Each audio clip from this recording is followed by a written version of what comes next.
to Beaufort County News and Views. I'm Catherine Glover, and I'm the director of the Washington Beaufort County Chamber of Commerce. Speaking tonight with Gail Fowler, and she is the innkeeper with Bed and Breakfast in Belhaven, North Carolina, called Between Water and Main. And I told you, had to make sure I got that right. I keep wanting to say different names.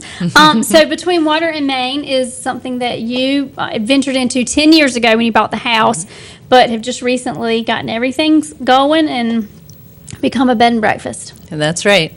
And also a yoga studio. And a yoga studio. And I should throw in there that my husband, Alan Rogers, also is an innkeeper with me, but on a more part-time basis. Great. So when someone, if someone's watching the show, they might not know what to expect when they come to a bed and breakfast. Talk a little bit about that. Well, we want our guests to feel like they're at home. And in particular, the mood I wanted to convey to people was that when they walk in, they feel this sense of, this release, because chances are they were traveling, they were on the road, and I have soft music playing when they come in, that they can walk into this very large gathering area, and we show them around, we then escort them to their room. Breakfast is complimentary. We make a big deal of breakfast. As I mentioned earlier, a yoga class might be complimentary. But we want people to be able to feel like, I can take off my shoes. I can relax and unwind in this space and feel very comfortable. Do you get to know a lot of your guests? Yes, and I think that's why I always wanted to be an innkeeper, because my career was in corporate communications, which is a very busy area, and there's always people around.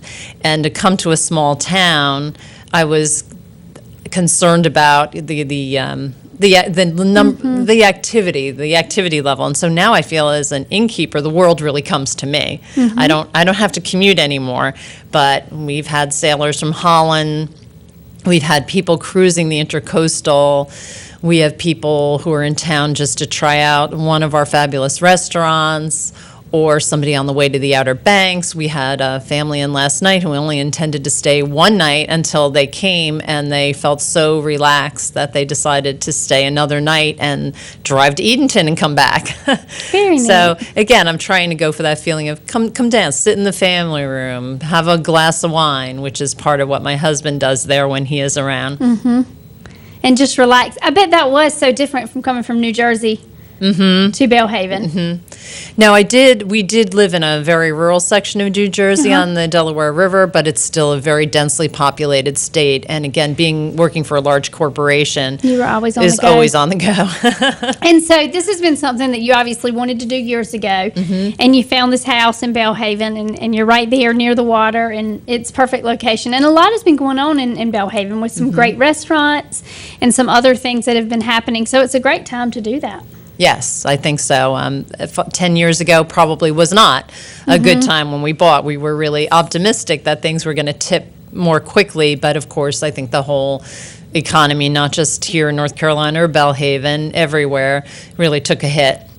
And Belhaven in particular, I think maybe took a little longer to come out of it because they were just starting to turn around like 10 years ago. But they're doing it again, and it's really phenomenal to see the growth in town. And especially what really inspires me is the number of women business owners, women entrepreneurs, and that makes me feel right at home. That's great. Talk to me about when someone comes to a bed and breakfast. Obviously, the atmosphere is very important to you and that sort of thing.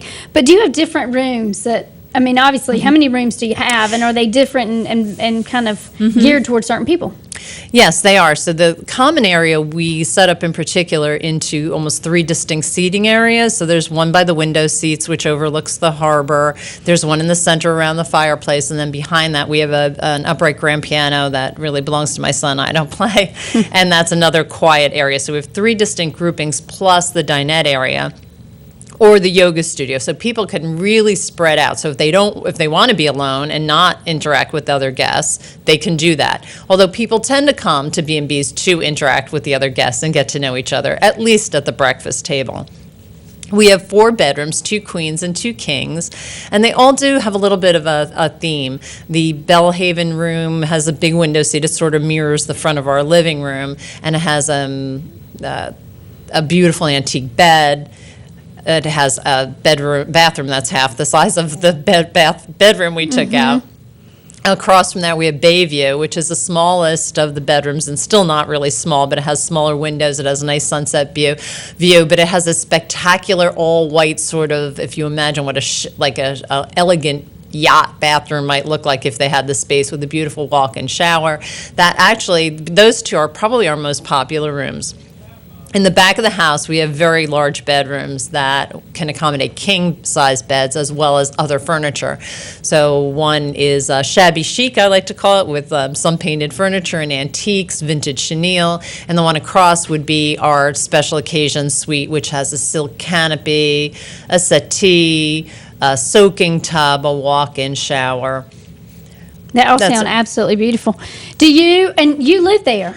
Yes, we have owners' accommodations downstairs. There was another bathroom downstairs, but that's our owners' quarters. Very neat. We're gonna take a quick break. We'll be back in a minute and learn a little bit more about the bed and breakfast between Water and Main.